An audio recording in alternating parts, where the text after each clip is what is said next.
Chers amis de Cœur à Cœur, bonjour. Chers amis de la Galerie des Héros, bonjour. Avez-vous aimé notre dernière étape?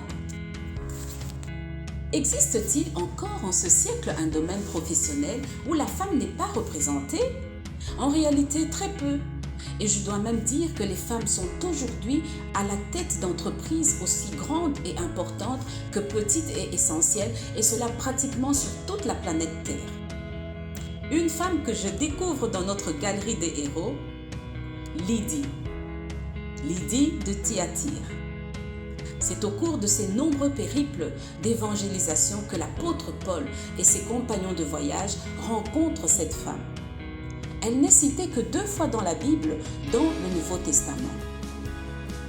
Merveilleux concours de circonstances, comme le Saint-Esprit sait si bien les arranger. En ce mois où le monde entier célèbre la femme, nous voulons mettre à l'honneur Lydie.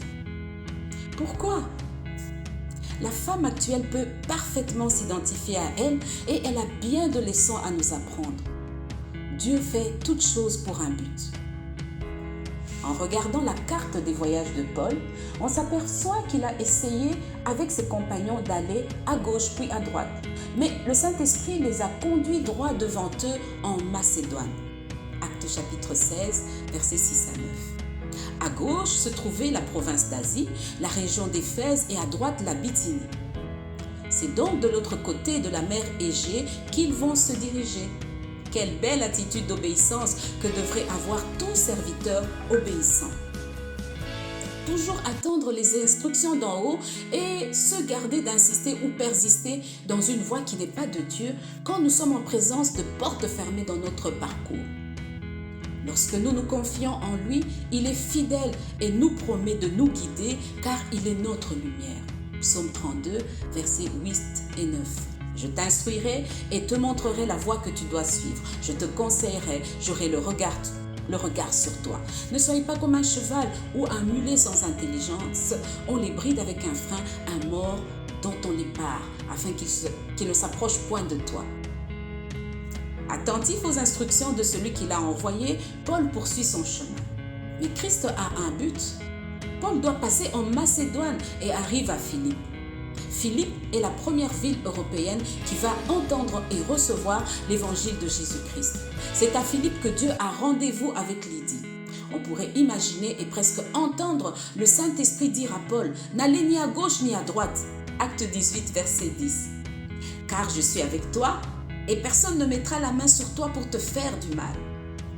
Parle, car j'ai un peuple nombreux dans cette ville. » Oui, le Seigneur a un peuple nombreux à sauver là où tu te trouves et il arrive qu'il détourne ses serviteurs de leur itinéraire premier pour les envoyer, les diriger vers toi, juste pour toi. Et Lydie est la première personne convertie lorsque Paul arrive et prêche pour la première fois à Philippe. Mais qui est donc Lydie? Actes chapitre 16, versets 13 à 15. Le jour du sabbat, nous nous rendîmes hors de la porte vers une rivière où nous pensions que se trouvait un lieu de prière. Nous nous assîmes et nous parlâmes aux femmes qui étaient réunies. L'une d'elles, nommée Lydie, marchande de pourpre de la ville de Thyatire, était une femme craignant Dieu et elle écoutait. Le Seigneur lui ouvrit le cœur pour qu'elle fût attentive à ce que disait Paul. Lorsqu'elle eut été baptisée avec sa famille, elle nous fit cette demande. « Si vous me jugez fidèle au Seigneur, entrez dans ma maison et demeurez-y. » Et elle nous pressa par ses instances. Lydie est une femme qui dirige. Lydie est une femme d'action.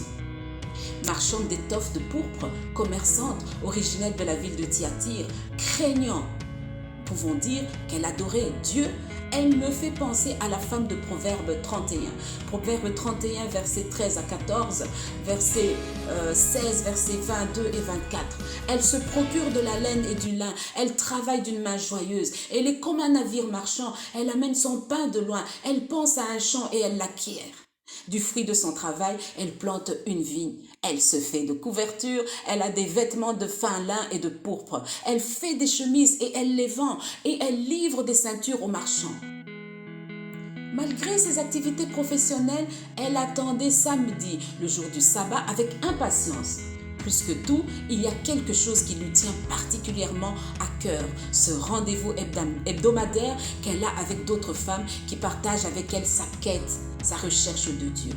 C'est une habitude pour elle de se retirer de l'enceinte de la cité, près de la rivière, pour retrouver cette cellule de prière, d'adoration avec d'autres femmes. Ce sont des femmes païennes qui ont adhéré à la foi juive et elles préparent et annoncent l'Église. Lydie est aussi une femme attentive, elle sait écouter avec foi. Ayant su que les Juifs se réunissaient pour la prière à cet endroit, Paul et Silas s'y rendent et vont prendre place dans le groupe. Ils s'asseyent et partagent ce qu'ils ont à dire. Lydie va recevoir la parole avec foi, avec une grande ferveur. Elle saisit l'évangile et s'y attache fermement. L'action du Saint-Esprit est tellement forte et évidente sur elle et sa famille que le baptême a lieu aussitôt. Elle est une chrétienne à part entière, une servante du Seigneur, immédiatement enrôlée. Le sentiment de son appartenance à Dieu la remplit. Elle prend profondément conscience de sa nouvelle identité d'enfant de Dieu. Jean chapitre 1 versets 12 à 13. Et le sentiment fort d'être une nouvelle créature. Lydie est aussi une femme hospitalière, humble, soumise et en même temps une femme décidée et audacieuse. Avec humilité et soumission, elle invite Paul et Silas chez elle. Elle le fait avec l'assurance de celles qui se savent appelées par le Seigneur. Elle les presse, elle insiste. Actes chapitre 16, au verset 15, lorsqu'elle eut été baptisée avec sa famille, elle nous fit cette demande. « Si vous me jugez fidèle au Seigneur, entrez dans ma maison et demeurez-y. » Elle nous pressa par ses instances. Cette demande est simple, mais elle révèle cette nouvelle conscience que Lydie a d'elle-même. « Si vous me jugez fidèle au Seigneur, entrez dans ma maison. » L'apôtre Paul peut se souvenir de cette femme bien décidée qui les a quasiment contraints à accepter son hospitalité. Au pied du mur, elle oblige l'apôtre à poser une estimation spirituelle, une sorte de diagnostic ou de jugement. Paul n'est-il pas habilité par Dieu pour cela? Elle sait qu'elle est devant elle, qu'elle a devant elle non seulement un homme, mais un serviteur de Dieu qui a l'autorité et la capacité pour discerner valablement. Elle signifie aussi qu'elle reconnaît en Paul un chef au sens biblique du terme. Elle insiste pour que sa nouvelle position de femme chrétienne soit reconnue, que son aptitude à l'exercice d'un service, voire d'un ministère, soit validée. Pensait-elle à tout cela? Peut-être pas, mais sa démarche le sous-entend. De nos jours, cette reconnaissance paraît importante pour certaines et pourtant elle les bloque parfois pour accomplir leur service dans le monde ou même dans l'Église, de se savoir envoyées non seulement par le Seigneur, mais aussi par l'Église à laquelle elles appartiennent. Combien de femmes de foi portent aujourd'hui en elles des aspirations profondes qui ne se concrétisent pas pour plusieurs raisons? Leur manque-t-il cette insistance que nous trouvons chez Lydie et même chez plusieurs femmes citées en exemple dans l'Évangile? Femmes, prenez conscience de la grâce qui vous est faite. Prenez conscience du don que Dieu vous accorde. Refusez de les étouffer. Prenez conscience de la bénédiction dont vous êtes porteuse. L'insistance de Lydie vient du Saint-Esprit. Le Seigneur voit et discerne déjà la naissance de la première église européenne. À Philippe, dans la maison de Lydie, Paul reconnaît en Lydie une partenaire à part entière dans l'œuvre du Seigneur. Quand il sortira de prison, c'est chez Lydie qu'il ira directement et sans hésitation. C'est chez elle qu'il exhortera l'église naissante. Acte 16, verset 40. Femme, aujourd'hui encore, tu peux le dire avec humilité, mais assurance et audace. Voici ce que le Seigneur m'a donné, mais j'ai besoin, pour entrer dans l'obéissance du service, de votre confirmation, de votre soutien.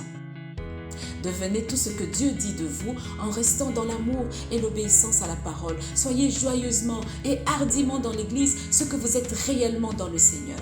Vous trouverez votre juste place et vous aiderez et participerez à l'œuvre du Seigneur et apporterez votre pierre à l'édifice dans ce monde. Voilà, c'était Lydie. Qui est donc cette femme? C'est toi, c'est moi, c'est des milliers et des milliers de femmes. Apportez votre pierre à l'édifice dans ce monde.